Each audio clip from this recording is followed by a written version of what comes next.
é que lessem um artigo que eu recebi há um tempo atrás, né, falando sobre o plano oclusal paralelo ao Camper. E tão logo eu recebi, eu fiz a leitura. Eu confesso que eu tomei um susto, né, na primeira leitura, e depois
Gente, eu não estou conseguindo ouvir a voz o som do Arnaldo.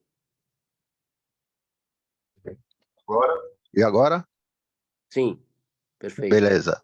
Então, esses 27 crânios, eu já tive, alguém me falou que eles também não eram tão preservados assim, né? Mas, enfim, continuando lendo, eles determinaram o plano de Camper com os pontos originais do Camper. Eu achei interessante. E foram comparar com 4 planos oclusais mais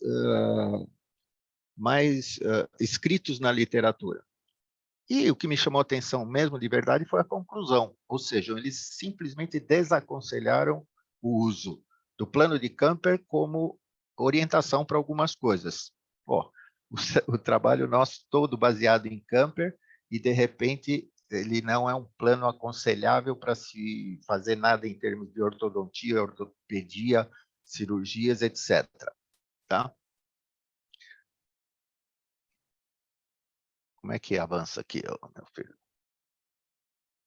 Aí. Um pouquinho, na página seguinte, vocês veem que o plano de Camper, de oclusal, o plano oclusal que foi determinado por eles se baseiam, na maioria das vezes, do setor posterior, nas cúspides distos vestibulares dos elementos 6. Tá? Isso não forma Camper, não forma plano. Isso vai formar uma curva de compensação, que é a curva de Spee, mas daí a tentar comparar uma curva com um plano, vão levar 100 anos e eu não vou conseguir chegar a conclusão nenhuma. Essa parte em vermelho aqui é o que eu gostaria, ou que eu achava que iria ver nesse trabalho, que é o plano oclusal real, que é constituído por pontos de apoio da maxila em relação no setor posterior, né? No setor anterior, pelo menos, são as cúspides dos pré-molares inferiores em relação às cúspides mesopalatinas dos molares superiores, que são os pontos de apoio. Esse se constitui no plano real, no plano verdadeiro. Esse, sim, é paralelo a Camper. A conclusão, deixa eu falar uma coisa. Outra coisa que eu observei foi o seguinte: o plano de Camper de estudo deles passa pelo meio do buraco auditivo externo. E, na verdade, o plano original de Camper, até onde eu sei, ele é parte do pórion, até a espinha nasal anterior. Isso aqui, na verdade, alteraria ainda mais o resultado. Então, são dúvidas que me passaram pela cabeça, e a conclusão final me chamou muito a atenção. Eles chegam à conclusão que o paralelismo em Camper não é aconselhável, não é uma referência aconselhável para prótese, ortodontia, ortopedia funcional e cirurgia ortognática. Quer dizer,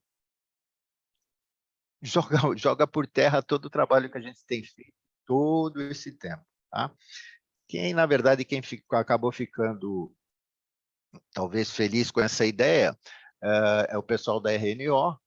Eu recebi na sequência na semana passada, um post do meu amigo Dutra, do Muriaé, mostrando essas figuras aqui, né? E ele pôs um título aqui que eu achei, no mínimo...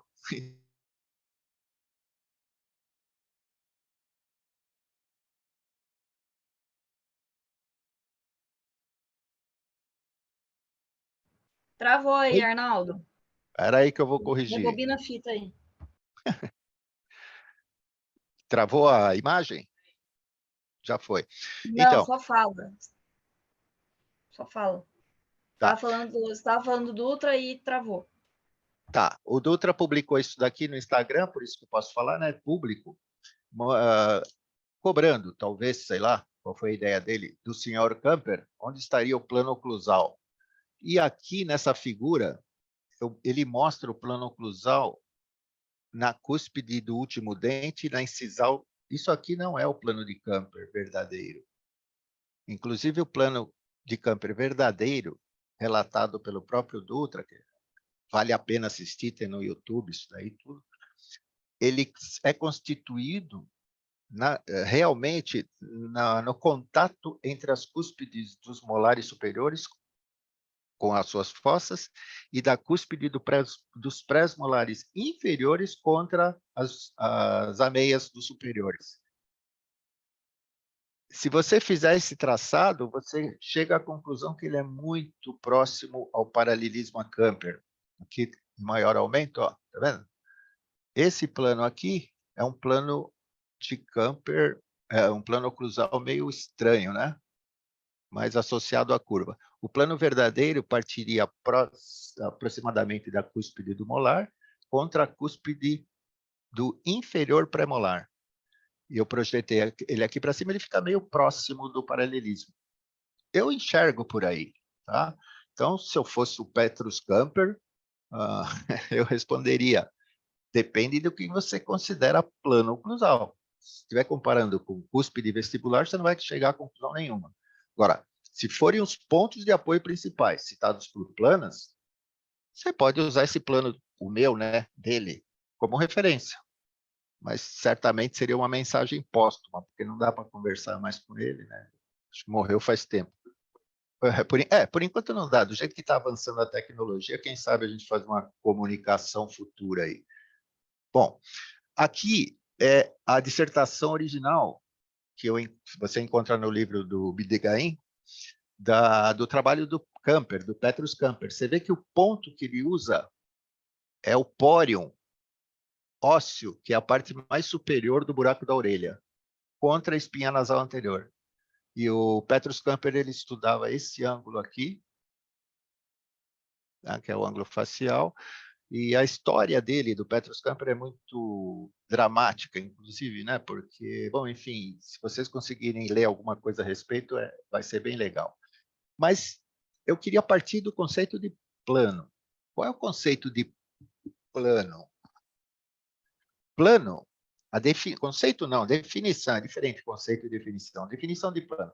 Três pontos pertencentes à mesma superfície definem um plano. E ponto final, isso é uma definição matemática, tá? É o conceito de plano. Então, não adianta querer mostrar curva de cúspide vestibular ou dois pontos de um lado da face contra dois pontos do outro lado da face que vão obter planos diferentes. Não, isso aí está contando com 4 pontos, está errado. Plano se define com 3 pontos. Todos os outros pontos que pertencerem à superfície vão fazer parte do plano e pronto. O plano de Camper é porque foi o Camper que utilizou nessa dissertação do trabalho dele e foi consagrado, porque esse plano aqui ele se mantém paralelo à linha do horizonte e acaba fazendo parte do próprio conceito da palavra ortopedia. Tá? O plano de Camper ósseo. Espera aí que está dando uma microfonia aqui. O plano de Camper ósseo é o plano de Camper e ele trabalhando em cima do crânio usava a espinha nasal anterior e o pório. Como nós trabalhamos durante muito tempo, né, e espero que continue assim, com pacientes vivos, a gente usa o nosso arco facial em cima da pele do paciente. Então, durante muito tempo, desde o início lá do protocolo, nós usamos o tragus contra a base do nariz. E o tragus que eu usei, sempre orientei no início, era o tragus preconizado pela USP, que foi a minha escola. Tá? Bom, mas eu comecei a ver com o advento da tecnologia, das tomografias, isso o Felício tem muita culpa no cartório, né? Me fez ver e enxergar de uma maneira diferente essa abordagem do paciente. Eu comecei a observar o paciente da parte óssea e da parte da pele. Comecei a observar com os modelos gnatostáticos virtuais que havia muita diferença entre o resultado obtido de uma avaliação do Camper no crânio do paciente vivo e na pele do paciente vivo. Isso é legal quando a gente trabalha com realidade virtual. E eu fui buscar um outro plano que se aproximasse mais dessa situação. E numa das aulas dos cursos que eu dei, vocês devem ter visto essa figura em algum momento, eu observei que o Paul Simon, da Alemanha, quando fazia os modelos gnatostáticos dele, apontava para o tragus aqui em cima do tragus anatômico, e não no meio, como que é a USP, em cima. E me chamou atenção isso aqui, eu fui fazer uma avaliação de como isso seria possível. Como a tecnologia hoje em dia me permite, eu peguei o meu paciente vivo e tracei, fazendo uma ponderação com tecido ósseo, tracei o plano.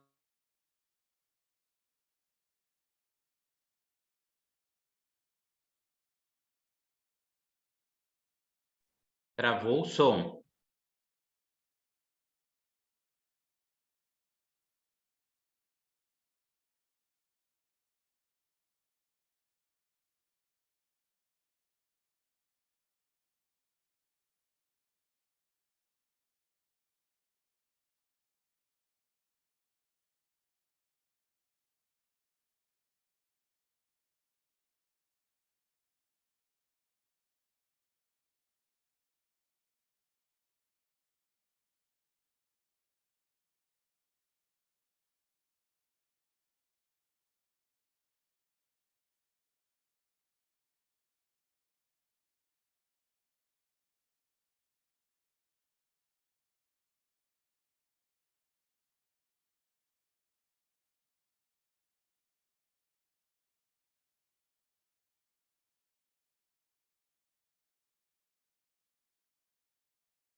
Voltou?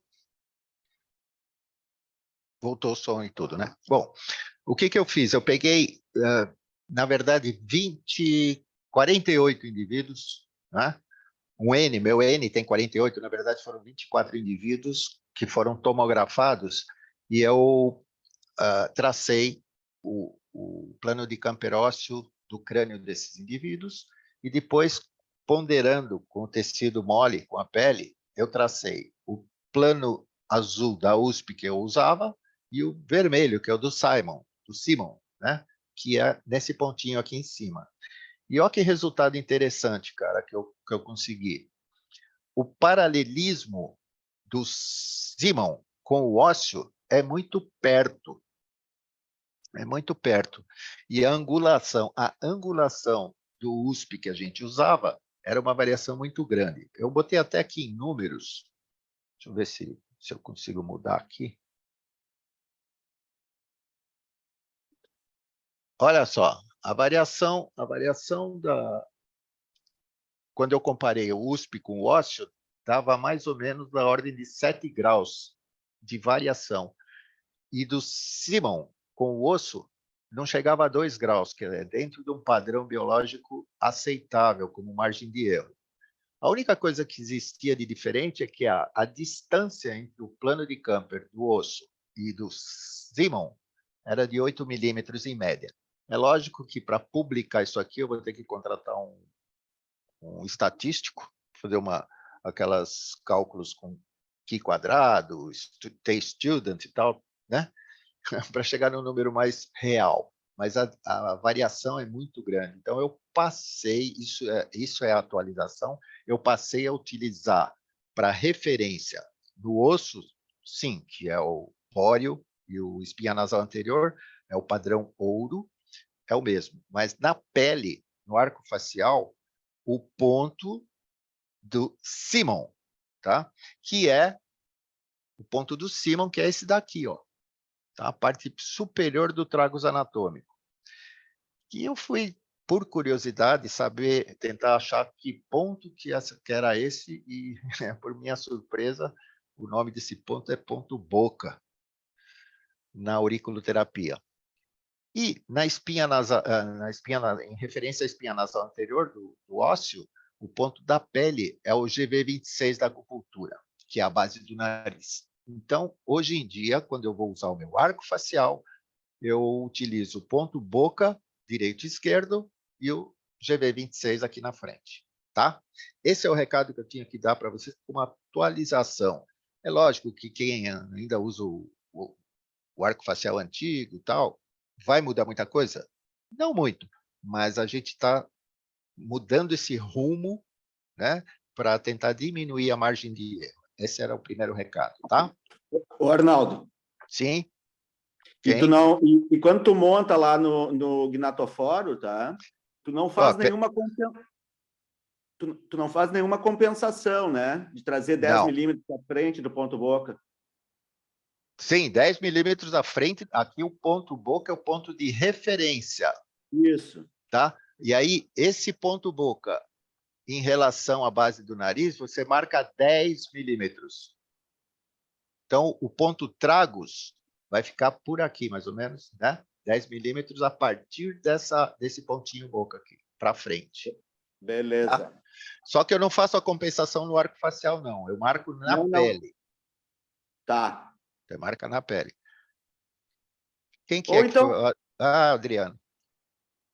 É pelo sotaque que eu pensei que era um nordestino, mas não é não.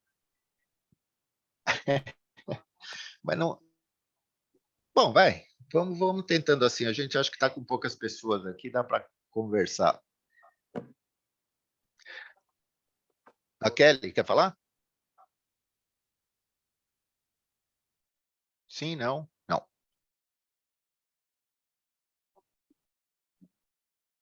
Kelly, você está com a mão levantada? Você... Não, ok. Beleza, gente. Qualquer coisa também vai escrevendo para a Fernanda aqui que ela está acumulando. Toca.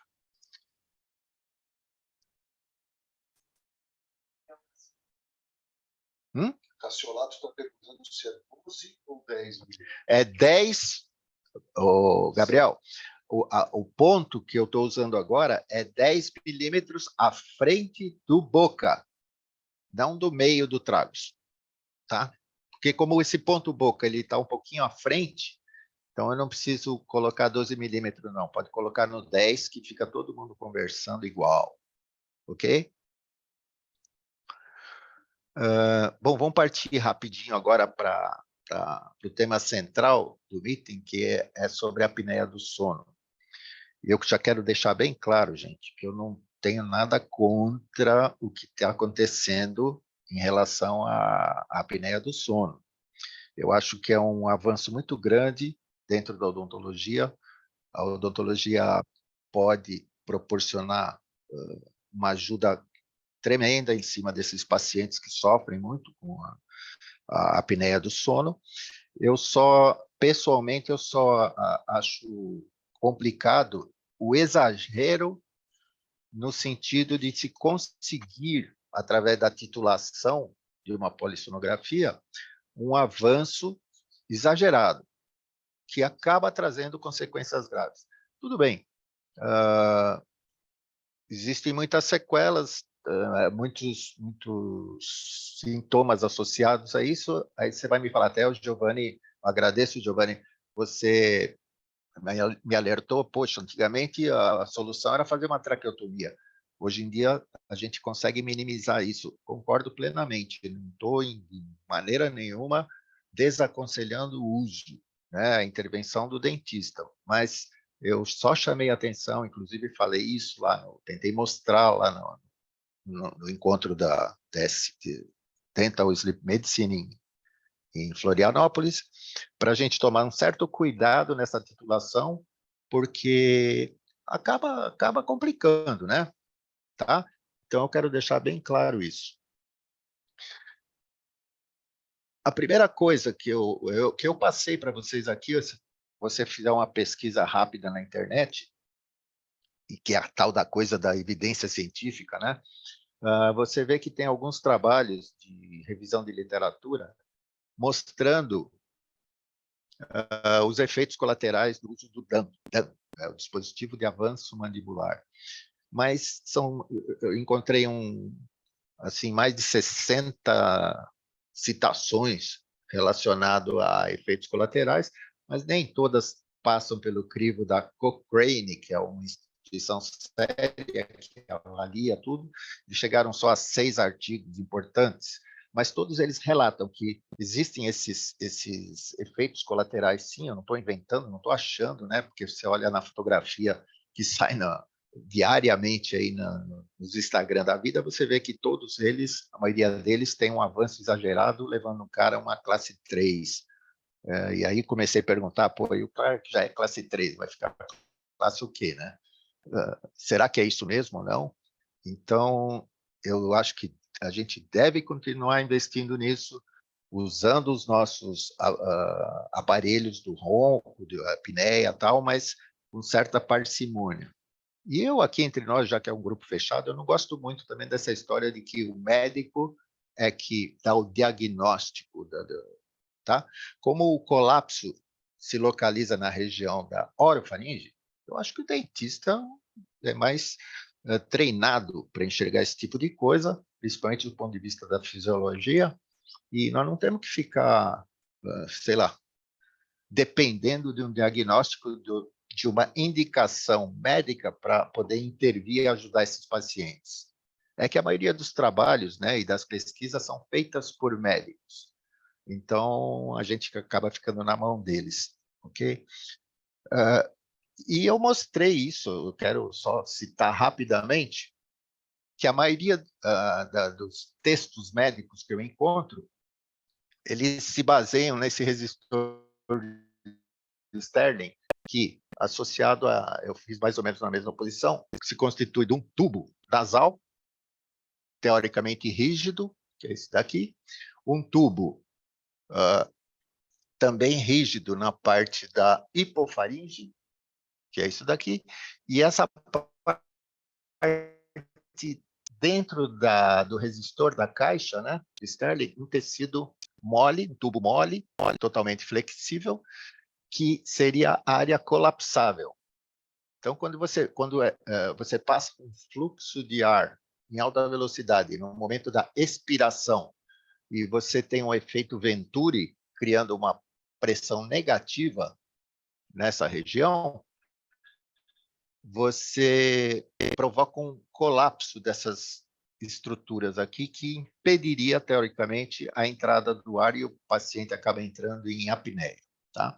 Então, eu só fiz uma observação, né? Eu comecei a dar uma olhada, será que essas estruturas realmente são tão rígidas, são tão flácidas assim, a ponto de colabar e impedir que o ar entre, né? Eu comecei a avaliar isso daqui. Na parte posterior, anatomicamente, existe uma série de tecidos, incluindo essa fáscia faringo-basilar, que sai desde da base do crânio aqui, ó, ela é bem grossa, depois ela vai afinando até nível celular, e no meio dela, ainda uma ráfia faríngea de tecido também resistente, que serve de inserção dos músculos constritores da faringe, ou seja, essa região aqui, ela não é tão flácida assim quanto se imagina. Além disso, existe a fáscia bucofaríngea na parte posterior, que não é colada na fáscia cervical, para permitir a subida e a descida da faringe, mas ela é presa por pressão negativa. Ora, para isso aqui se colabar, sofrer um colapso a ponto de fechar tudo isso daqui, impedir a entrada de ar, eu teria que puxar a coluna para cima, impossível que isso aconteça. Então, eu fico na mão da caída da língua e do palato mole, tá? Tentando fazer essa fechada aqui. Se a nossa válvula 1, que é a boca, estiver fechada, isso aqui é impossível de acontecer. Por quê? Porque se o lábio estiver fechado, após uma do mole colado na língua. Então, não tem como haver colapso aqui. O que poderia acontecer? Está instável a conexão, mas acho que dá para falar. O que pode acontecer aqui, vamos imaginar que seria uma caída da língua e do palato quando a boca estiver aberta, impedindo a passagem de ar. Mas esse impedimento, esse colapso, na verdade, ele é eliminado supostamente por um CPAP que foi criado pelo Sullivan em 81, que cria uma pressão positiva na região nasal e orofaríngea, a ponto de impedir que exista esse colapso. E essa pressão, ela é determinada e titulada, auxiliada pela polissonografia. Muito bem. Ela é uma pressão que varia de 13 a 20 e tantos centímetros de água.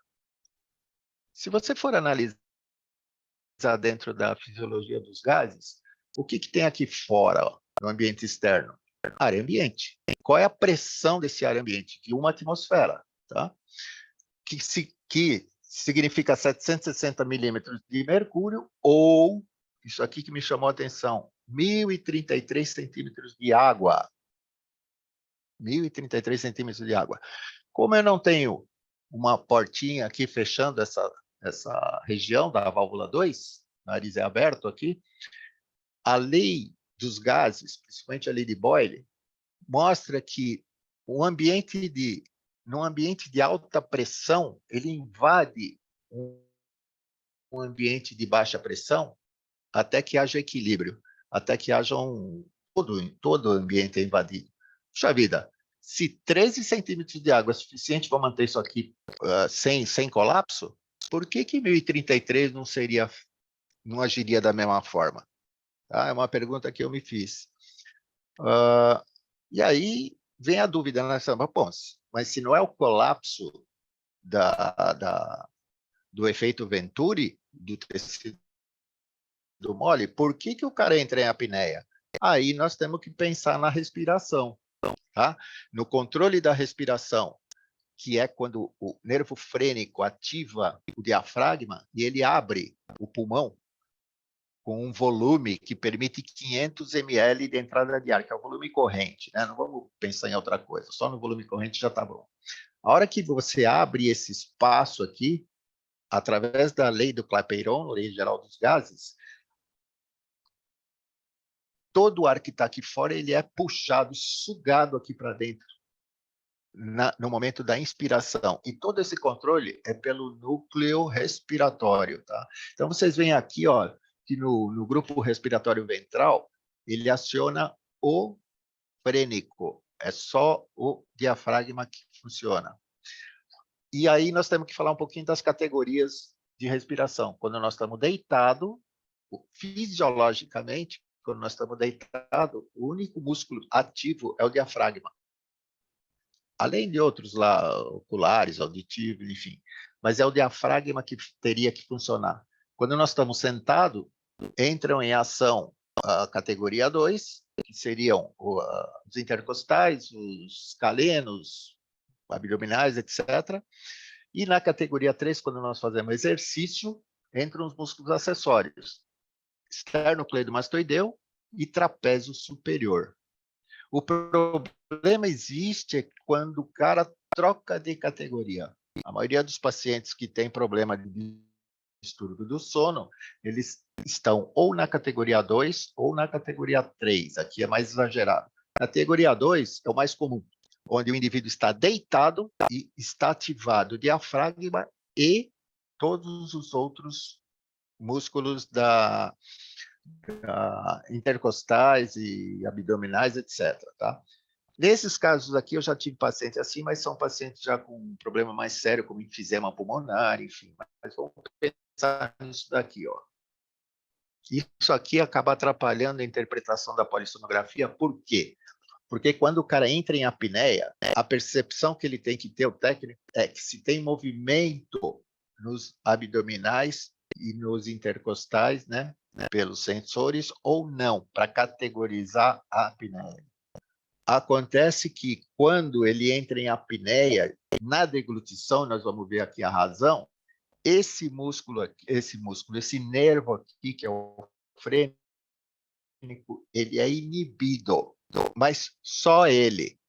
Se o indivíduo estiver respirando na categoria 2, continua dando disparo nos intercostais e abdominais. E a impressão que se tem é que o cara está tentando respirar e não está conseguindo porque tem alguma coisa obstruindo. E não é assim que eu vejo. Tá? Eu prefiro entender que na deglutição de saliva, para que todos esses eventos da fase faringiana ocorram, tá? É percebido no pilar das fauces, através do nervo glossofaríngeo, e na prega pré-epiglótica, que está aqui embaixo, através do vago, eles vão até o centro, até o núcleo do trato solitário e ativam no centro da deglutição, para acontecer tudo isso daqui. Mas, o mais importante é que eles emitem simultaneamente uma ordem para o núcleo respiratório, dizendo, aqui, ó, esse sinalzinho de menos aqui, cortem a ação do frênico. Por quê? O que estiver passando aqui, existe o risco dele levar para o pulmão se o diafragma puxar, aumentar o volume aqui. Entendeu? Então, na deglutição, existe uma parada fisiológica da ação do frênico. E o diafragma não funciona. Mas estes aqui, intercostais e abdominais, podem continuar funcionando.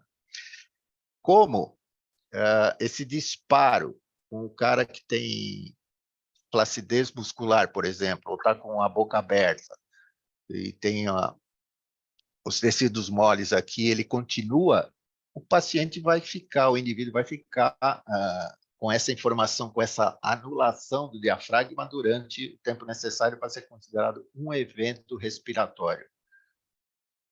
Ok?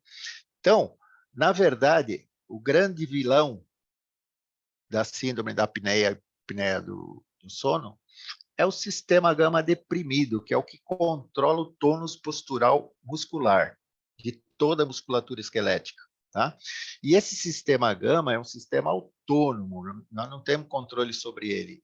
Ele aparece na formação reticular, tá? Que pode ser inibido, ele pode estar deprimido ou não, depende de algumas situações que acontecem no córtex, tá?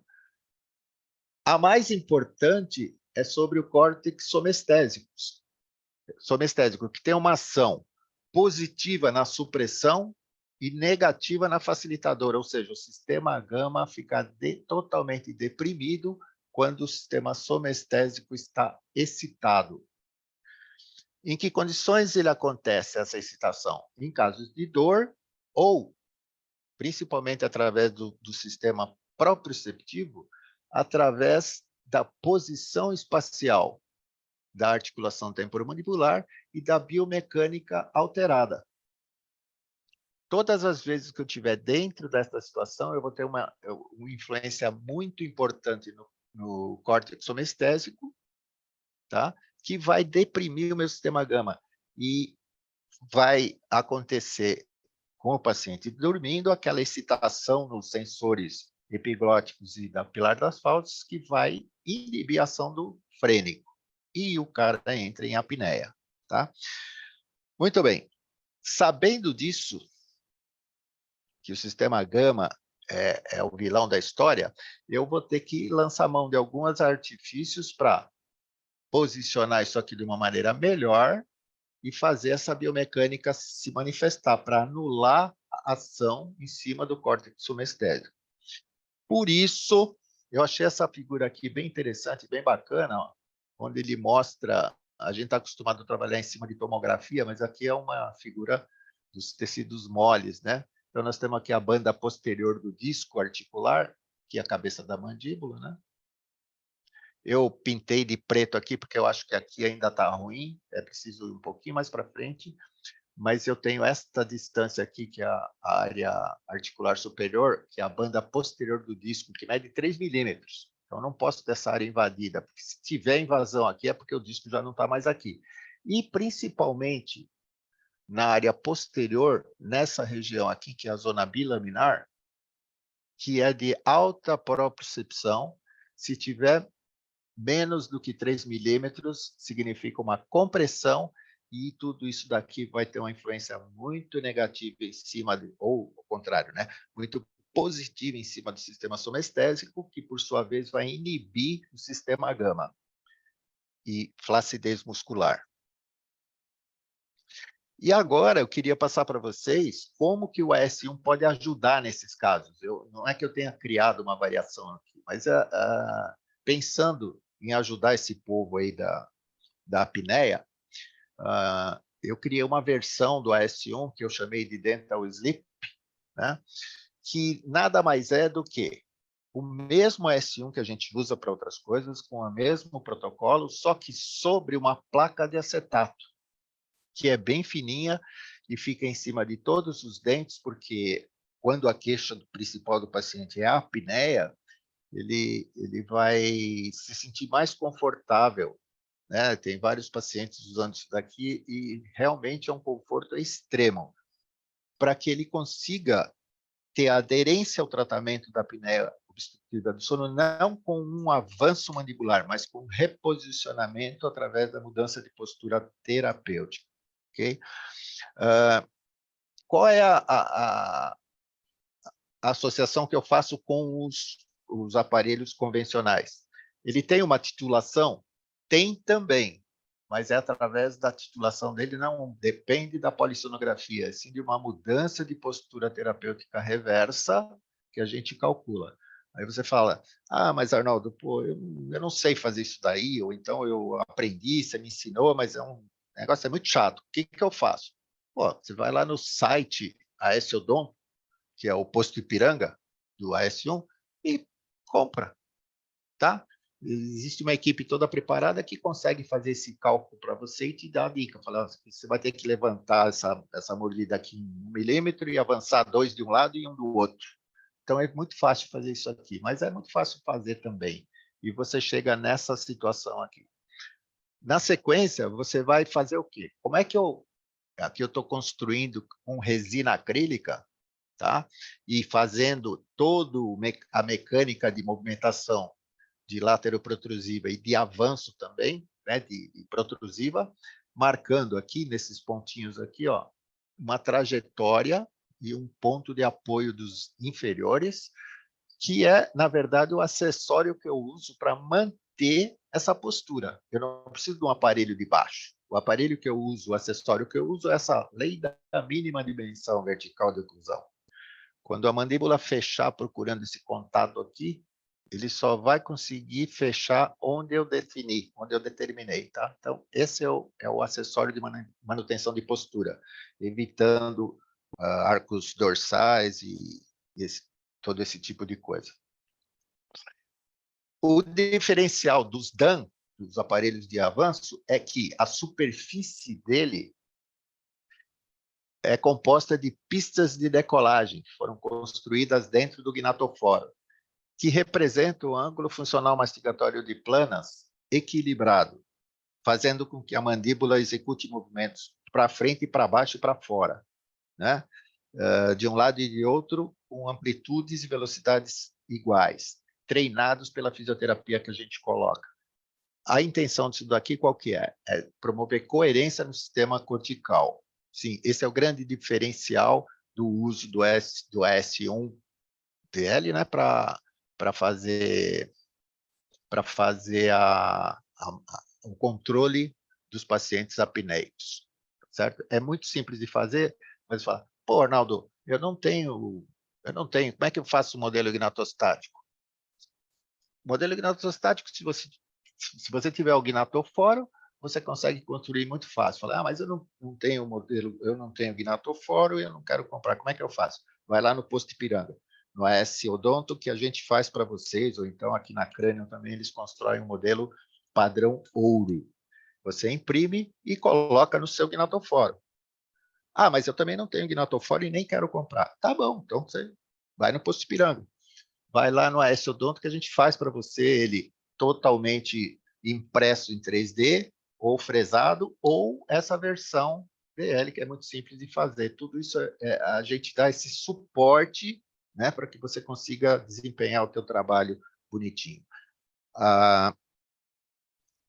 Finalizando, olha, o AS1DS para a síndrome da apneia do sono é uma proposta que eu faço para vocês se tornarem dentistas do sono, não trabalhar com sono, né? Dentista que trabalha com sono é aquele que acorda muito cedo.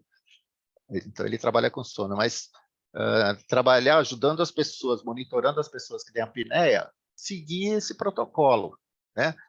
Com isso, a gente consegue, num protocolo de 3 meses, monitorar, na maioria das vezes, monitorar essa questão da apneia, mas seria interessante que cada um fizesse isso daqui. Eu, por exemplo, nunca pedi polissonografia, porque, lógico que ela te mostra uma arquitetura do sono, quanto tempo ele chega num sono REM, etc., uma série de outras coisas, se é apneia, hipopneia, para mim também não faz muita diferença. E outra, a experiência clínica que eu tenho é que não faz muita diferença também se o índice do cara é 30, 50 ou 130. A resposta sempre vem para melhor.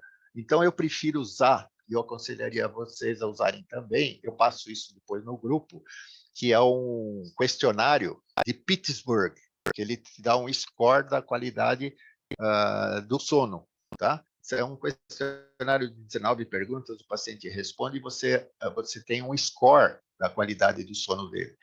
Aí você vai precisar de uma mudança de postura terapêutica e os modelos gnatostáticos para aplicar num gnatoforo, construir um S1DS, esse por enquanto só de forma analógica, porque, lógico, é uma placa de acetato, ou então vai funcionar igualzinho o aparelho impresso ou aquele mesmo antigão lá feito de pó e líquido de acrílico com fiozinho na frente. Submeter o paciente à fitoterapia de 3 meses, você vai monitorar isso e no final de 3 meses você pede para o paciente repetir o questionário. Tá? Se eu estou fazendo isso daqui já há algum tempo e se a gente conseguir dentro do grupo muita casuística, seja ela boa ou ruim, não importa, mas que a gente consiga comprovar e utilizar esses questionários, a gente vai poder produzir um trabalho de qualidade, para a gente se resguardar também, porque você sabe que quando você vai contra uma mudança vai a favor de uma mudança de paradigma grande, importante, o pessoal quer saber onde está a evidência científica, quem é esse maluco que está fazendo isso, tal. Então a gente tem que, eu pensei nisso no grupo, né, de tentar reunir esses dados para poder fazer uma publicação legal, ok? Com isso, eu vou encerrar a minha fala aqui, que já está se estendendo, e abrir para o pessoal conversar e trocar ideia, e emitir opiniões, críticas, elogios, todas serão bem-vindas, tá? Eu quero agradecer bastante a presença de quem conseguiu entrar no site. É uma experiência inicial, e quem não conseguiu vai estar gravado, né, Felício? Está gravado, pode fazer isso depois. Muito obrigado a todos, e a gente está aqui para iniciar um bate-papo aí, dependendo da condição de cada um. Arnaldo, Diga, Gabriel. Fale. umas dúvidas aqui. Eu não entendi direito, o sinal cortou um pouquinho. Eu estou aqui no quarto com os meus filhos na sala também, aí atrapalhou. Quando você fala do córtex somestésico... Desculpe, Arnaldo, acho que não captei a parte. Como faz a confecção analógica do UDS? Espera aí que o Gabriel está perguntando um negócio ali. Espera um pouquinho. Fala aí, Gabriel. Quando você fala o córtex somestésico, você está falando lá do lobo parietal, da parte sensorial lá, que é ativado pela propriocepção da cápsula da TM, que vai levar a uma excitabilidade... O som do Gabriel está ruim. Tá ruim meu som? Abre o seu som, Gabriel. Eu tô aberto. Tá ruim? Fala aí. Será que é o meu? Acho que não, acho que é algum que tá aberto aí que tá dando eco, não é? E agora, conseguiu me ouvir? Se todo mundo fechar, aí não tem, aí tem como saber se é o meu mesmo. Agora tá. Vai. Tá bom? Então, quando você fala do córtex somestésico, você está falando lá do neocórtex do lobo parietal, onde tem ali o córtex sensorial e motor, que ele é excitado pelas propriocepções da cápsula da TM, e isso faz uma inibição do sistema gama e que vai ativar o... Não é isso? Não. O sistema somestésico... Fecha um pouquinho o seu microfone para não dar eco. Isso. O sistema somestésico, ele não tem uma região específica no cérebro. Ele está espalhado o cérebro inteiro, tá? Não dá para você pegar um lobo lá e mapear. Aqui é o sistema somestésico. Isso não. Ele é composto de uma série de percepções, desde a dor, sistema epicrítico, sistema protopático, temperatura, pressão, etc., e propriocepção, posição espacial das articulações, velocidade, tá? Esse é o sistema inteiro. Quando esse sistema é acionado, aí sim ele vai deprimir o sistema gama, que controla o tônus do músculo. Deu para você entender agora? Sim, entendi. Aí ele controla e ele inibe a Pode ação abrir o muscular. microfone, Gabriel. Eu abri. Isso. Tá me ouvindo? Isso. Tô. Tá. Tô ouvindo. Talvez esteja chegando um pouco atrasado o som. E aí ele inibe a atividade muscular ali, desses músculos que você falou envolvidos aí, né? Não, ele, na verdade, ele perde o tônus, o controle do tônus de toda a musculatura esquelética. Toda. Tá, do tônus postural todo. Todo. Joia. Tá? Legal. Sim. Bem?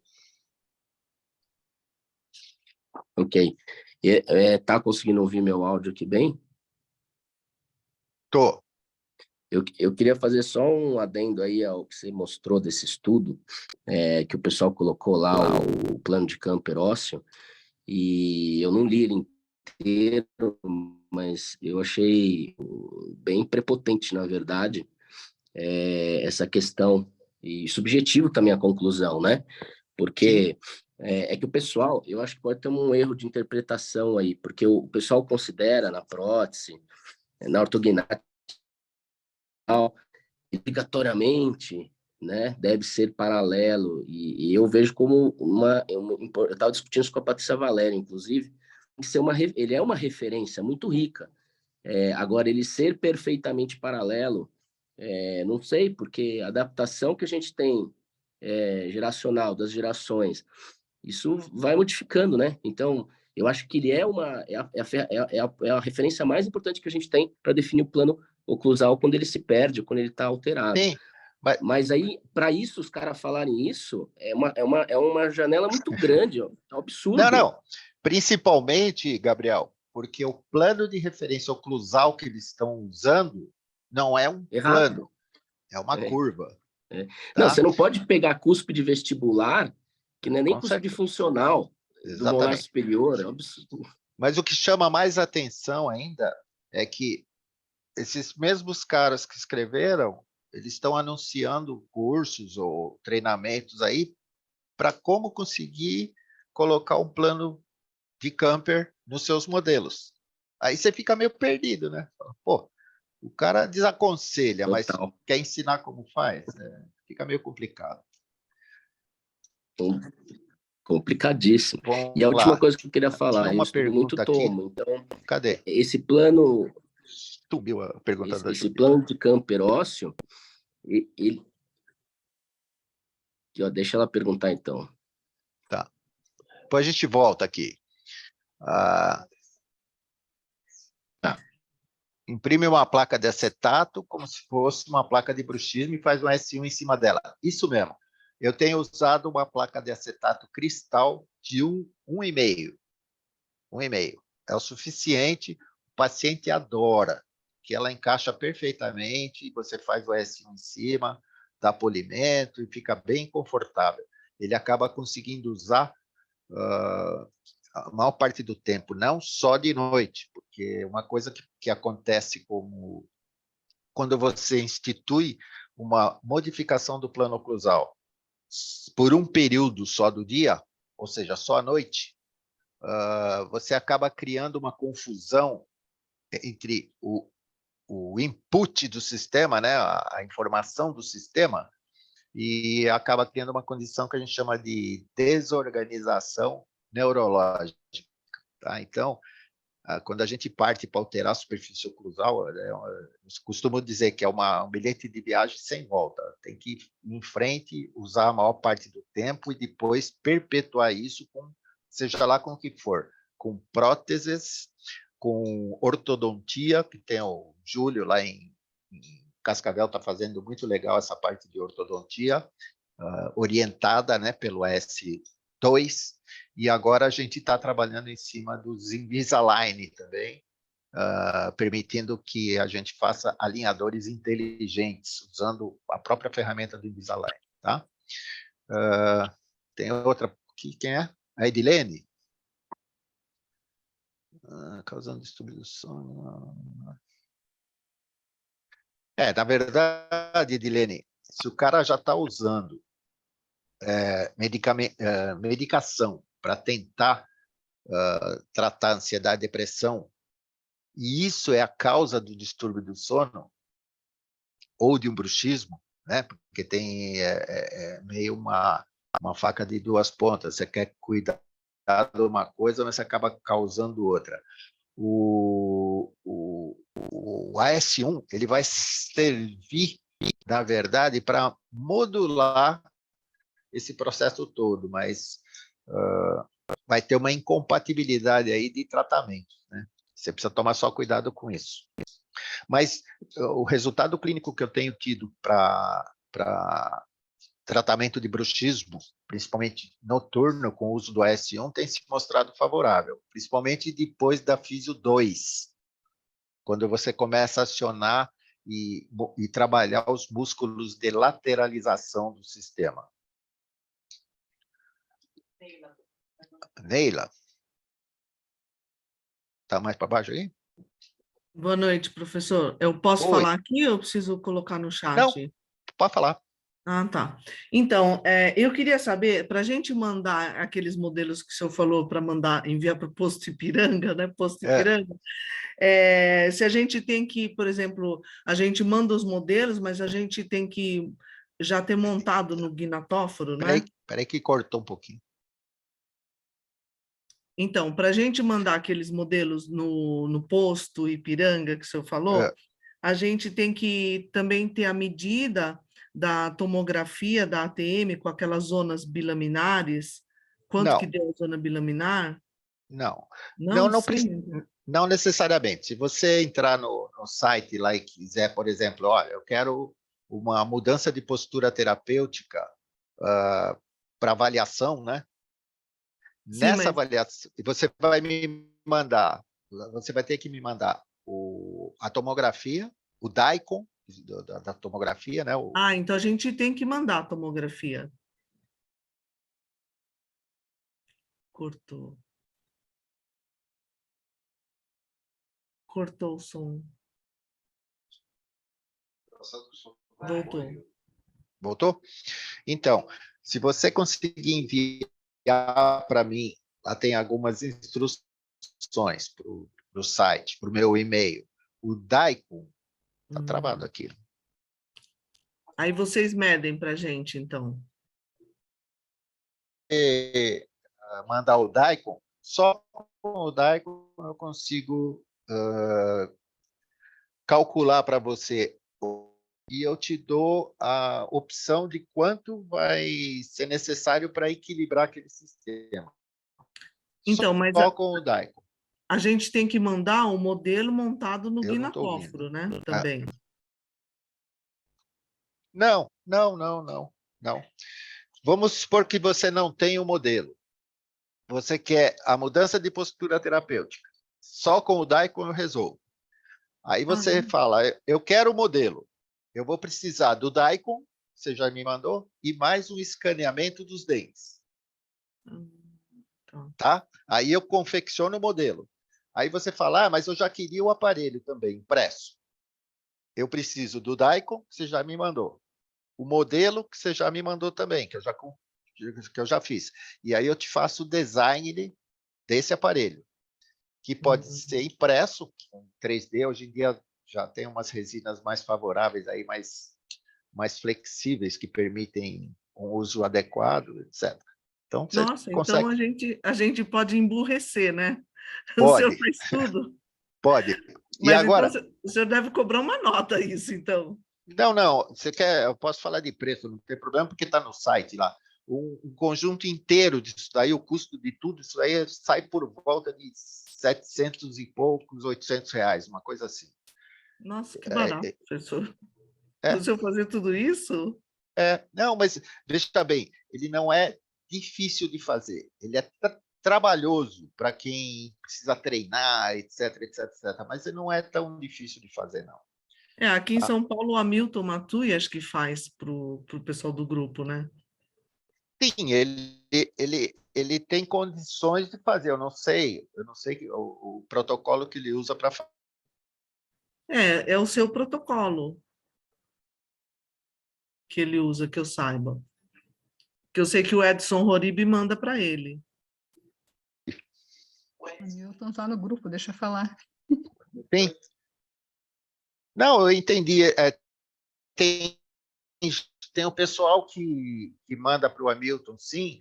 Eu não sei qual é o modus operandi dele, mas não sei, eu nunca conversei com ele, eu não sei. Mas eu ele não posso segue avaliar, teu protocolo, sim. Ele segue teu protocolo. Não, o protocolo, sim, eu não sei o modus operandi, porque para se fazer um aparelho, por exemplo, desse tipo, é necessário um software específico lá, que é o Exocad, e dentro desse software, eu tenho um modus operandi que eu, particularmente, nunca mostrei para ninguém. Então, se ele descobriu igualzinho, ótimo. Eu acredito que até tenha conseguido, porque o Hamilton é um cara... ele fala que eu sou o guru dele, mas ele é um cara extremamente inteligente, com certeza. Não, mas ele fazia isso, que eu saiba, 2 anos atrás, né? Professor, e é na crânio que a gente manda fazer essa O quê? tomografia? A tomografia? Sim, pode fazer na crânio. A crânio, ela está Qual com que é o que o 3 senhor unidades. manda? Perdão. Aqui em São Paulo, qual que o senhor recomenda? Bom, em primeiro lugar, a crânio, porque a crânio é um trabalho de excelência, sem dúvida nenhuma, mas tem outros centros de radiologia que também praticam esse tipo de trabalho, que é a Osten, a Oral X mesmo com o Darwin, ou seja, está todo mundo mais ou menos em condições de fazer. Eu aconselho mais a crânio porque o pessoal está mais alinhado com aquilo que a gente faz, então, e a qualidade do trabalho é excelente, como os outros também, mas... Fala, Arnaldo. Fala aí, Hamilton. E aí, beleza? Diga. Não, então, Beleza. eu estava tentando ativar meu microfone e não estava conseguindo. Então, Neila e pessoal aí, né? Então, o que a gente tenta fazer aqui no laboratório, claro, seguindo todos os conceitos do Arnaldo e tal, mas o que a gente pede é que tudo venha já com as devidas orientações. Então, como laboratório, o que a Juliana faz, né? Ela constrói todos os aparelhos ortopédicos, o AS, por exemplo, o S1, mas ainda dentro daquele protocolo inicial, que era com fio e tal, que, na minha opinião, é o que acaba ainda dando mais certo. A minha experiência com os impressos, diferentemente da que o Arnaldo tem, né, que ele utiliza as fresadas, a experiência que eu tive com resina impressa não é de longa duração, viu? Ela acaba quebrando e tal. Então, as fresadas, como o Arnaldo já faz, todo mundo que me pede alguma outra alternativa, eu sempre oriento que procure fazer com as fresadas, como a que o Arnaldo faz. Como a gente não faz fresado aqui, então eu acabo não pegando esses casos, né? Então, acabam, em geral, sendo feitos com aquele fio de união e tal, normalmente. Agora, já o S2, já tive sim, o Edson Roribe, ele já mandou aí pelo menos um caso que a gente fez em conjunto com o Arnaldo, né, Arnaldo? Sim. E aí fizemos, então, o S2 impresso com resina com carga de cerâmica.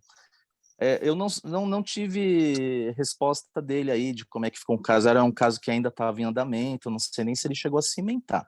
Mas aí ele também... Aí nesse caso, né, o Arnaldo que mandou as informações para mim e o Edson ele foi ver isso só depois, né? Eu vi o caso antes dele, né? O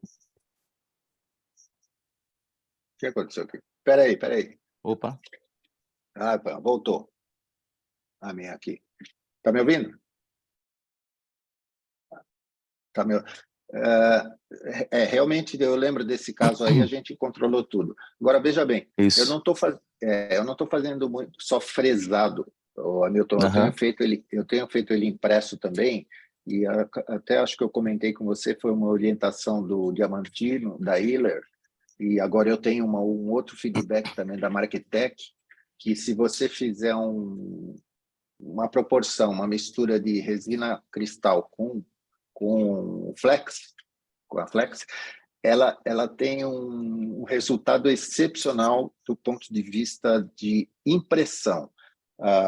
Até eu pedi aqui para o Felício publicar, ele publicou só no Rio dele, no Rios, né? E ficou pouquinho tempo. Depois ele coloca no grupo o resultado de um S1 impresso, a flexibilidade dele eu achei fabuloso, fantástico. Eu consegui construir com uma espessura de 1,5 milímetros só. E ele não, legal. Pelo menos por enquanto ele não está quebrando. O questionamento que eu falei para orientar a Neila é que eu não sei, por exemplo, como você faz o desenho do S1, o design do S1 no Exocad. Tá? Porque... na verdade, eu não uso o Exocad, eu uso o Mesh Mixer, eu consigo fazer o desenho ali. Tá? Não é muito... Mixer. O Mesh Mixer que é um software aberto, né? Ele é um software gratuito. Ele não é tão intuitivo quanto o Exocad, mas é basicamente como você desenhar uma placa de bruxismo, né? Só que aí você mas faz o desenho adaptando o design para um AS1. sim. Mas aí que tá, mas e as trajetórias? Como é que você faz isso? Uma Então, eu vez que preciso ter o as Mesh, orientações. Eu preciso ter as então, orientações, né? é que o Mesh Mixer, desculpa só te interromper, o Mesh Mixer, até onde eu sei, né? Eu uso o Mesh Mixer só para algumas coisas, mas até onde eu sei, ele não tem articulador. Não tem. Ele tem alguns... Depois eu posso te passar, assim. São uns arquivos que ele simula... Assim, o Mesh Mixer, ele é todo adaptado para odontologia. Ele não é um software Tá, odontológico, né? tá. Então, tem uns camaradas aí que desenvolveram lá um articulador virtual ali fazendo a movimentação como se fosse um articulador. Você não vê o articulador ali, né? Então você faz Eu entendo. esses movimentos.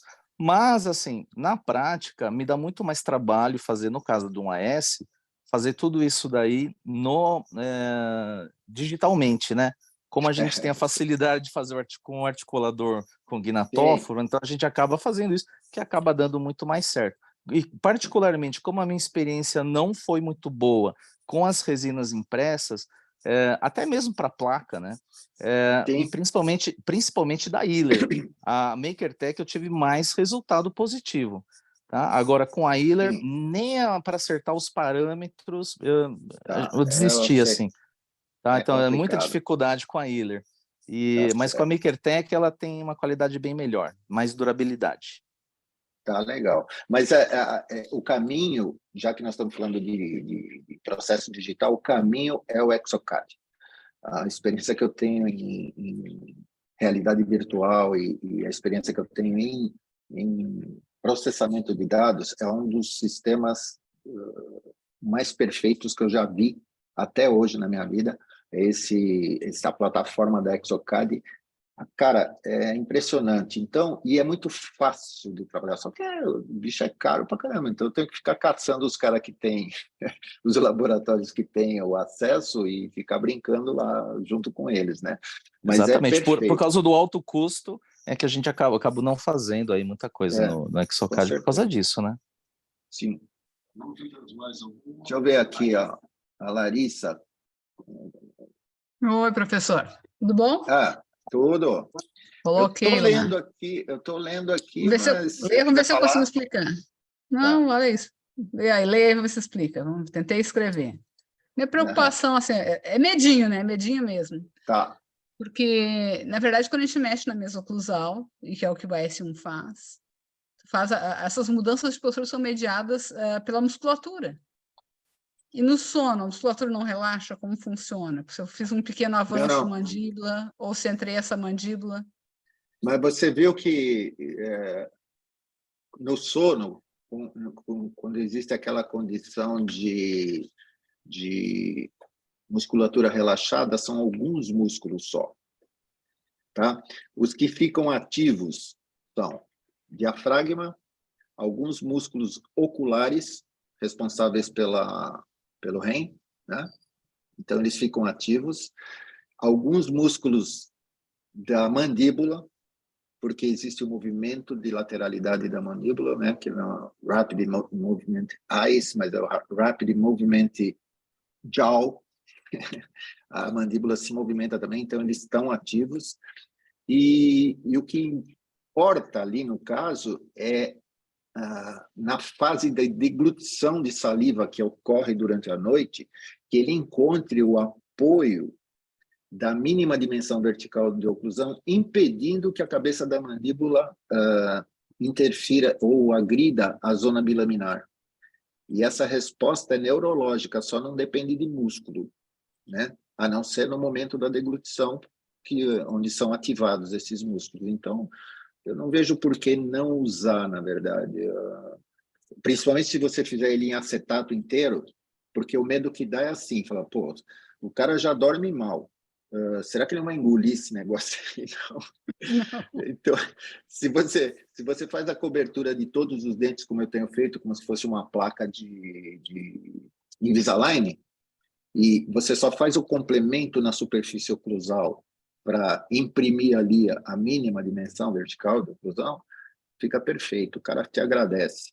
E aí cumpriu o protocolo certinho, né? Com a FISI 1, 2 e 3, vedamento de lábio, eu tenho tido resultados assim fantásticos. Eu tenho corrigido ou visto assim respostas de 15 dias de apneia. Em 15 dias o cara se livra da apneia. Vai depender muito de cada um, né? Mas eu não promovo, o grande diferencial é esse, eu não promovo avanço mandibular titulável com a intenção de abrir espaço de um colapso. Eu não penso assim. Eu uso a titulação dando conforto, posicionamento correto para a cabeça da mandíbula e função, e aí a resposta vem bem tranquila mesmo. A única coisa que precisa é realmente de uma casuística maior, controlada, né? Que é para a gente poder começar a abrir a boca aí, poder oferecer isso. Mas, olha, o sofredor de apneia, ele é tão, coitado, ele sofre tanto com essa qualidade de vida que ele leva, que se você falar para ele colocar um trator dentro da boca, ele põe. Arnaldo. Oi. Tudo Oi, bem? Ana. Tudo bom? Aproveitando aí que você comentou aí da melhora do paciente com o quadro... Tá ouvindo? Não, estou ouvindo a reunião, mas pelo iPhone, vou ter que carregar, que está sem bateria. Espera aí que o Alan está se intrometendo aqui na nossa conversa. Oi, gente, vou desligar o microfone. Valeu. Ele virou avô, tá? Ele está doidinho agora. Só avô fresco, gente. Então, Arnaldo, aproveitando que você comentou do paciente, era a minha pergunta, né? Então, essa parte técnica aí eu estou achando interessante, mas eu jogo para vocês aí. Agora, em relação ao paciente, que a maioria das pessoas chegam no consultório encharcados de medicamentos, né? Sim. E a expectativa em cima da gente, né? Você falou, pô, o médico é CPAP e outras enrolações aí. E para nós, né, que a gente sempre teve aí dentro da escola, enfim, da fisiologia, e você comentou aí do sistema gama, como é que fica o paciente que vem encharcado? Porque, assim, eu não vou falar para de tomar isso, para de tomar aquilo, tal. A minha pergunta é a eficácia do aparelho, tá? Versus a medicação que vai atrapalhar a fisiologia do aparelho. Então, assim, pela tua experiência, a gente sempre vai ter ganho, isso eu acho que é fundamental, senão a gente não continuaria. Mas, nesses 3 meses, né, que a gente sempre fala a partir dos 3 meses, tal, e você falou que em pouquíssimo tempo. Então, o que a gente pode falar para o paciente ou se sentir mais segura do paciente que vem extremamente medicado e vai colocar um aparelho justamente para a apneia? Olha, Ana, eu nunca mexo na medicação. Tá? Por princípio, eu nunca mexo. O que eu passo para o paciente é uma coisa que a gente tem que aprender a fazer também, é nunca prometer nada também. Sim. Então, o paciente...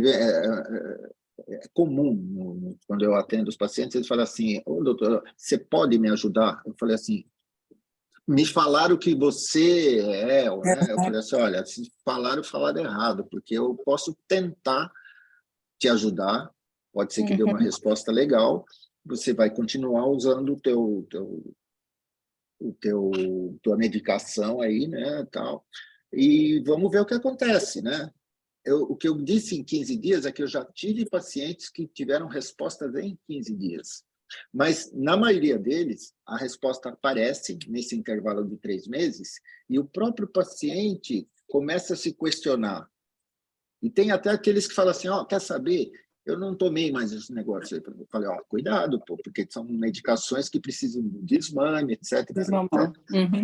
Mas independente disso, se o paciente não teve a ciência de querer largar a medicação, dependendo do resultado que a gente consegue, né? Fala assim, olha, como é que está seu sono? Então, depois de 3 meses, questionário, mostra para ele, tá vendo? Melhorou. Mas melhor do que isso, doutor, preciso fazer polissonografia? Não, eu vou inverter a pergunta, eu quero saber, durante o dia, como é que você está?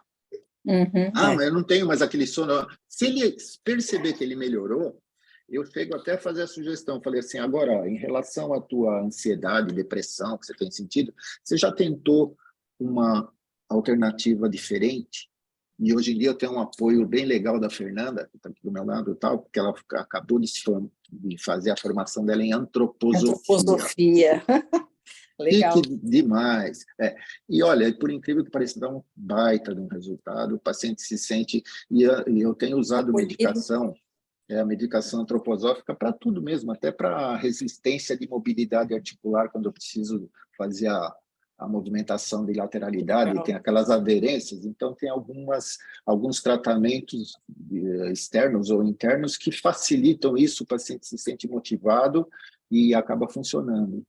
Agora, o segredo é esse, é nunca prometer nada, né? Porque você fala, vem aqui, eu vou curar a tua apneia. Não, você não vai curar nada, você vai tirar o que está interferindo ali e tentar ver a reação do teu organismo, né? Mais ou menos assim que eu procuro atuar. Tá certo. Obrigada, viu? Um abraço. Legal. Outro. Tudo bom, professor? Tá me ouvindo? Quem? Fabrício, grande. Tudo tranquilo? Legal. Tranquilo. Baita encontro, bem proposital. Eu estou com uma paciente que chegou no meu consultório com esses dispositivos de avanço mandibular, que já está com mordida aberta e tal, e ela não está muito legal, assim, ela não está bem... Ela disse que, eu até durmo bem, estou roncando menos e tal. Claro, mas, claro.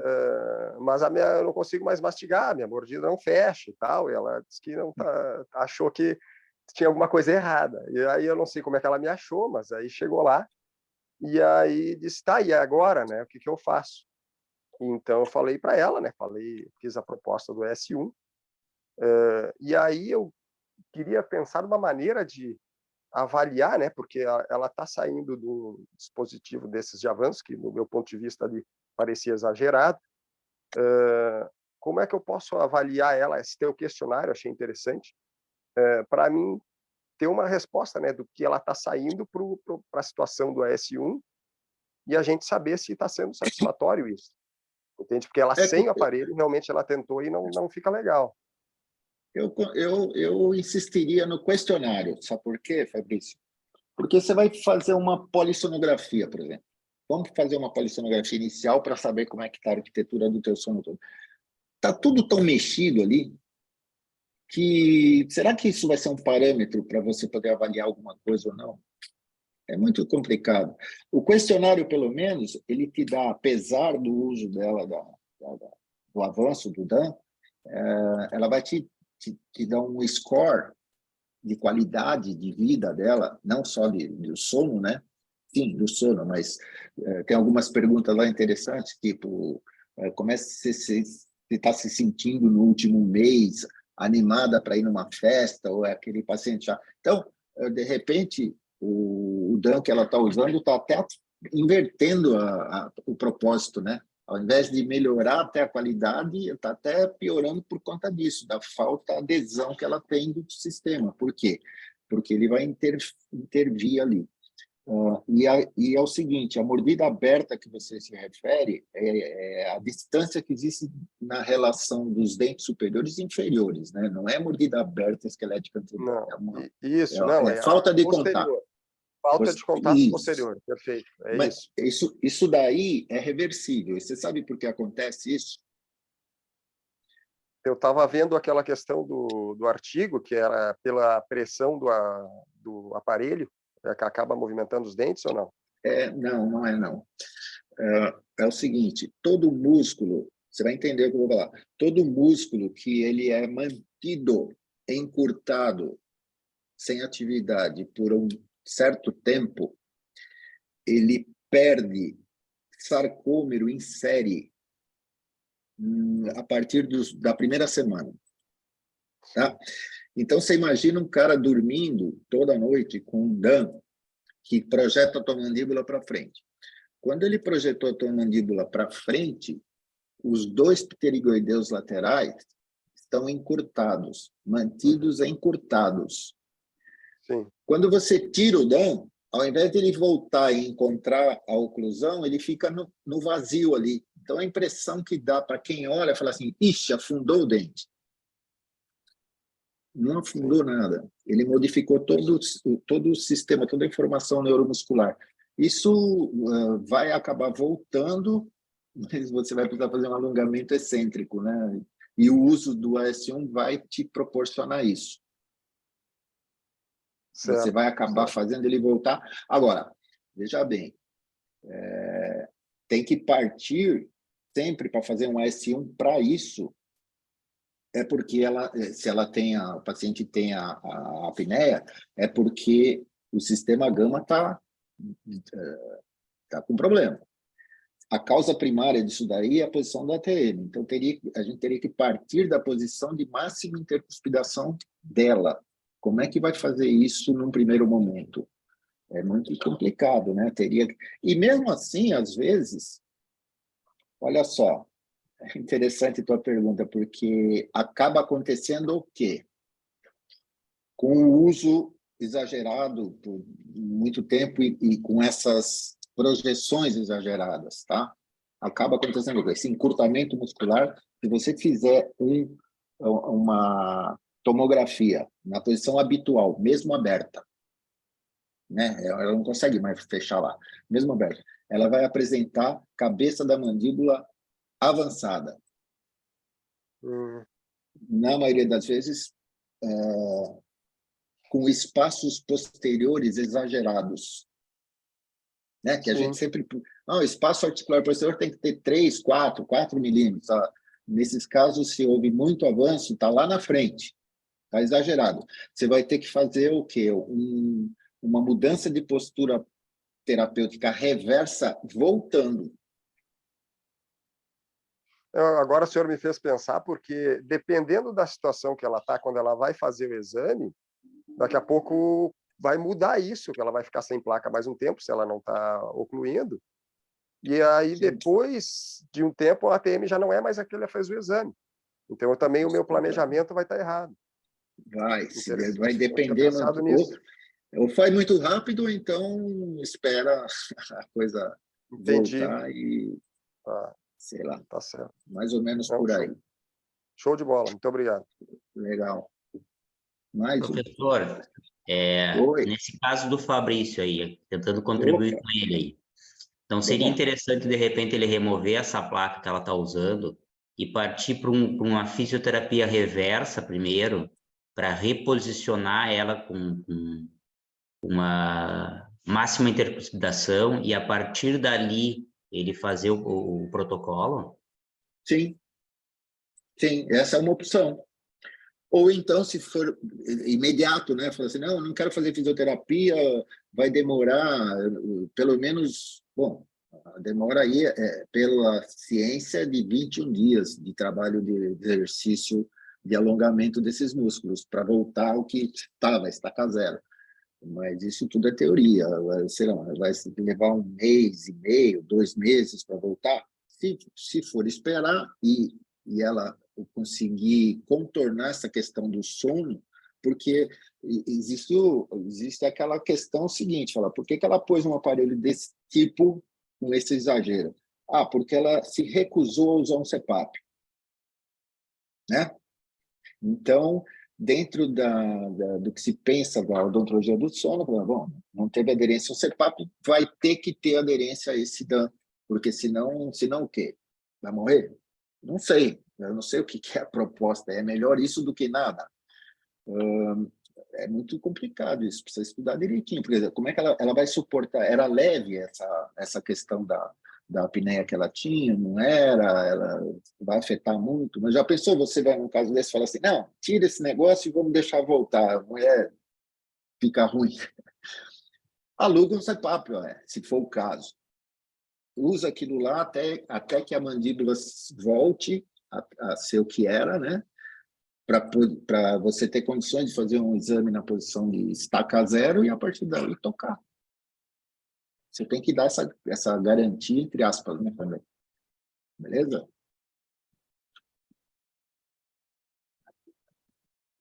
Cadê?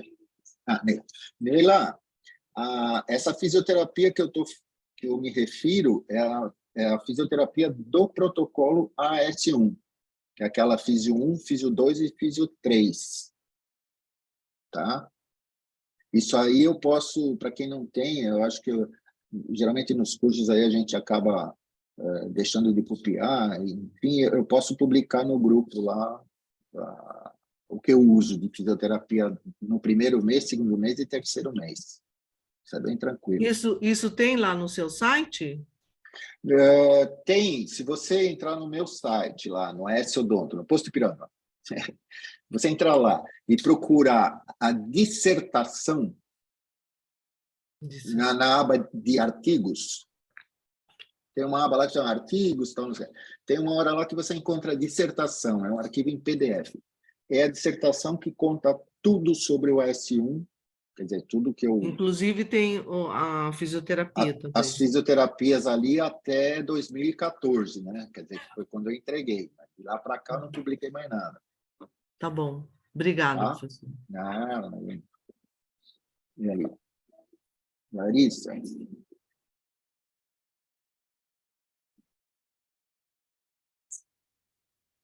Estou tentando entender bem essa proposta, professor, de tratar, porque sim. eu uso tá a S1, certo. mas não para apneia ainda.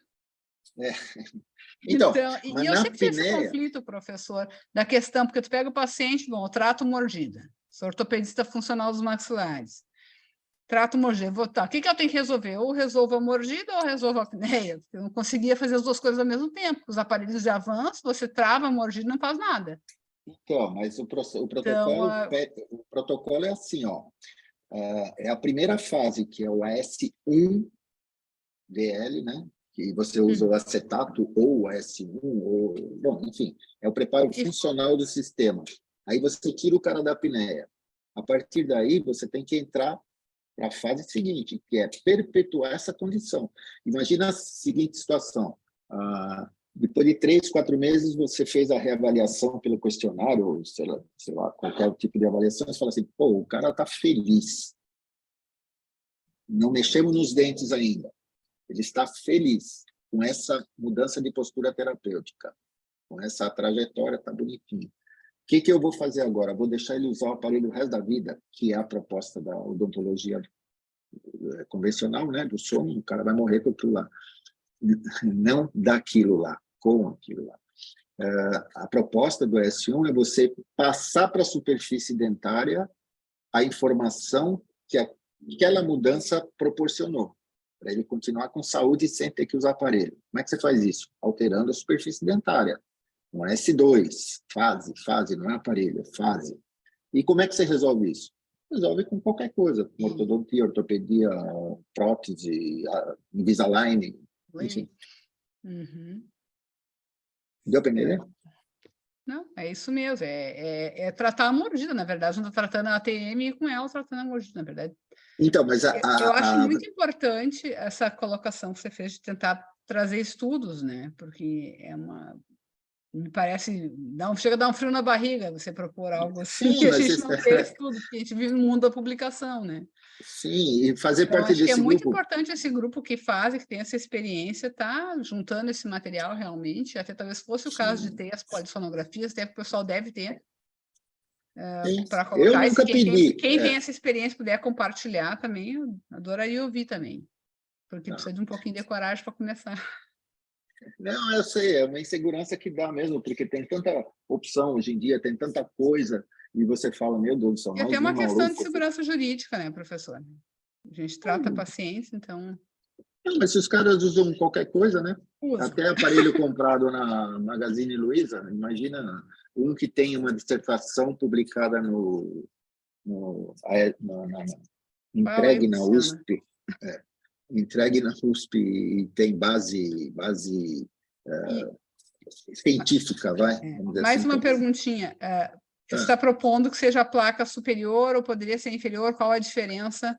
Tanto faz nenhuma. Já faço os acetatos, já faço há bastante tempo. Eu fiz curso com a Betinha da Biflash, muito tempo atrás. Então, muita coisa dessa hora eu invento, né? Bota coisa junto. Não, mas ainda bota um alinhador na frente junto, né? Inclusive, eu quero conversar um dia com a Betinha, porque eu até falei, vou chamar isso aqui de AS1 Flash, porque tem tudo a ver, né? Sim. Não tenho nenhum preconceito quanto a isso, não. Mas tanto faz. O princípio do S1 é o mesmo, colocando em cima, embaixo, do lado. O problema é que eu não gosto de ficar dando nome, né? A S1, a S2, a S3, a S4, daqui a pouco eu estou que nem um outro, S35. Na verdade, em síntese, seria fazer a descompressão da ATM, da mudança de postura reversa, Total. e propiciar a movimentação fisiológica segundo planos. Exatamente, é isso mesmo. É isso. E a fisioterapia, que daí eu não lembro, não tenho, vou ter que pegar, vou ter que ir lá consultar a dissertação para pegar. Vou pedir para a Luciana de novo. Eu coloco no grupo lá também, não tem problema nenhum. Tá? Tá bem, vamos fazer uns testes em casa, botar o marido a fazer, então. Então, pelo menos tira o ronco dele. Tá certo. Professor, oi. Seguindo só essa linha da questão de acumular dados, né? Eu acho que eu gostei bastante dessa ideia. Essa questão que o senhor falou ali de repente, padronizar com o questionário, essa questão do sono, que eu até não trabalho ainda, pretendo chegar lá. Mas eu estou mais ou menos uns 3 anos que eu fiz o curso com o senhor, e eu hoje mesmo fui ver no consultório, eu estou com mais ou menos uns 90 casos, pelo menos, que eu comecei, né? Então, é uma cacetada de gente que eu acredito que eu não esteja padronizando esses dados para ser usados, entendeu? E aí eu estou preocupado com isso, eu queria criar um sistema de... Porque, assim, hoje eu não consigo, eu vou fazer uma reabilitação, eu já faço o protocolo. O cara está com dor ou não, eu estou fazendo. Então, quando eu vou mexer na boca, eu já faço direto o protocolo. E, às vezes, o paciente nem sabe que tem uma relação com aquilo e muda, eu faço o questionário todo, e muda várias questões, né? Mesmo o paciente sem ter vindo por essa razão, né? A questão é que esse meu questionário, que é basicamente aquelas perguntas, né? Não é um questionário padronizado, não. Eu não sou cientista, né? Eu sou um clínico. Então, de que maneira eu posso padronizar esses pacientes que eu estou atendendo para a gente começar a acumular dados assim dos tratamentos? Não, o questionário do sono eu vou passar no grupo. Agora, a ficha clínica, todos esses dados, esse banco de dados que eu tenho dos meus pacientes, todos, eu tenho todas as informações deles, ele está no Posto Ipiranga também lá, na dissertação. Eu tenho todos os itens tabulados das questões que eu preciso passar para o paciente para guardar. É só questão de fazer um trabalho, mas em relação ao benefício que ele traz em questão de dor, de reclamação de dor, tal, isso faz parte da dissertação. Eu tenho lá os 36 vítimas lá que eu tratei, e eu tenho isso bem documentado. Então, eu não tenho intenção de ficar aumentando a casuística nesse sentido. O que eu preciso mesmo é em questão da apneia, por exemplo, eu começar a apurar esses dados e guardar para depois fazer um trabalho mais extensivo. Galera, é o seguinte, parece que vai terminar agora? Não sei. Eu não sei se vai acabar aqui. Você deixou 3 horas? A programação, eu não lembro se são 2 ou 3 horas. Se cair, vai cair agora. Todas as dúvidas que ainda houverem, né, e se houverem, que vocês tiverem curiosidade, escrevam no grupo, não do meeting, não, do postulado. Coloca lá no Pode Isso, Arnaldo, as dúvidas relativo a essa conversa que a gente teve hoje, e eu vou procurar, na medida do possível, tentar responder, mas eu gostaria que as pessoas do grupo também tentassem responder, isso eu vi que aconteceu. Muitas vezes eu tenho uma dúvida, o pessoal do próprio grupo vai lá e ajuda, que eu gostaria, como eu disse no começo, eu não quero criar uma comunidade, eu não tenho a menor intenção de ser pastor de ovelha e nem boiadeiro, peão de boiadeiro para ficar laçando o cara aí, não. Eu gostaria que o grupo fosse um grupo que tivesse uma autogestão. Então, de repente, o Adriano tem uma dúvida lá, você fala, Adriano, aqui, tem um caso aqui que eu resolvi assim, tá, lógico que a gente vai estar ali também sempre olhando, quiser fazer a pergunta também direto, sem problema, mas eu não queria ser o detentor de toda a verdade aí. Eu queria essa troca de experiência. Então, se tiver dúvida, quem tiver dúvida e cair o sistema aqui, vocês publiquem lá, a gente vai tentando resolver e vamos se ajudando aí, tá bom?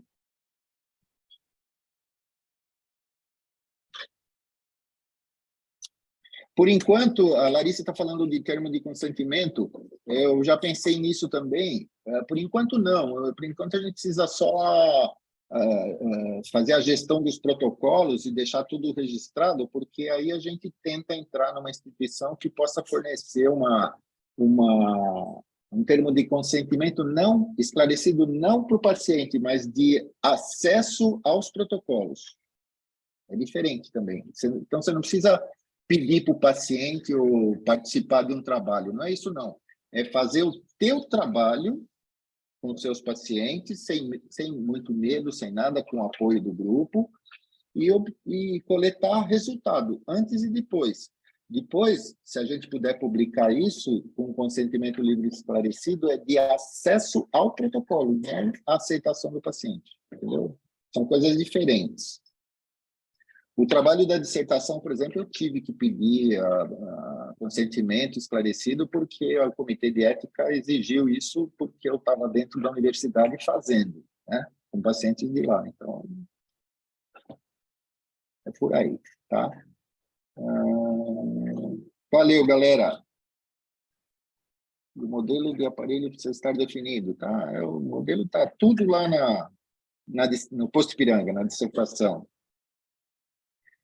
Galera, eu acho que vai terminar mesmo, falta um minutinho. Eu agradeço mais uma vez a presença de todos aí. Isso vai estar sendo gravado, mais para frente a gente disponibiliza o da nuvem, puxa da nuvem lá, eu peço ajuda para o Felício mais uma vez, e aí a gente vai tirando as dúvidas lá no site, ok? Então, obrigado a todos, e amanhã vamos trabalhar, porque senão a gente vai acordar com sono. Vamos ser dentistas com sono. Adeus. Até. Valeu, obrigado, boa noite. Valeu. Obrigado, pessoal. Dentista do sono. Boa noite.